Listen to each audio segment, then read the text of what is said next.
12ই June 2025 আহমেদাবাদের আকাশে ঘটল ভারতের ইতিহাসের এক ভয়ঙ্কর বিমান দুর্ঘটনা। এয়ার ইন্ডিয়ার ফ্লাইট AI-171 উড্ডয়নের ঠিক 1 মিনিটের মধ্যেই ভেঙে পড়ে। কিন্তু কী ছিল এর কারণ?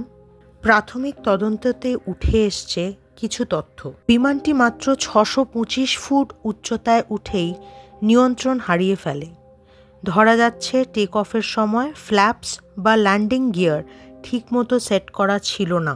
এমনিও ধারণা করা হচ্ছে যে বিমানটির দুটি ইঞ্জিনেই পাওয়ার লস হয়েছিল। যদিও একটা ইঞ্জিন ফেল হলে নর্মালি একদিকে ঘোরানো দেখা যায়, যেটা এখানে ছিল না। এছাড়াও ফুয়েল কন্টামিনেশন, টেকনিক্যাল ফেলিয়ার বা বার্ড স্ট্রাইকের মতো বিভিন্ন কারণও খতিয়ে দেখা হচ্ছে। ব্ল্যাক বক্সটি অলরেডি উদ্ধার করা হয়েছে, যা দিয়ে জানা যাবে শেষ মোমেন্টে ককপিটে কী ঘটছিল।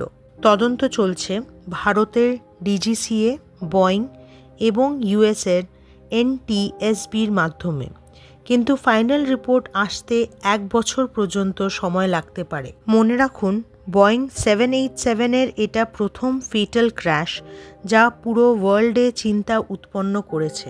তদন্ত একটু একটু করে প্রগতি করছে, কিন্তু এই দুর্ঘটনা আমাদের আবার মনে করিয়ে দিল, উড়ান মানে শুধু আকাশ নয়, সেখানে আছে অনেক জনের প্রাণ। যদি ভিডিওটা আপনাকে কিছু তথ্য দিতে পেরে থাকে, তাহলে শেয়ার করুন আর সাবস্ক্রাইব করতে ভুলবেন না, কারণ আমরা নিয়মিত নিয়ে আসছি এরকম আরও ইম্পর্ট্যান্ট খবর বাংলায়।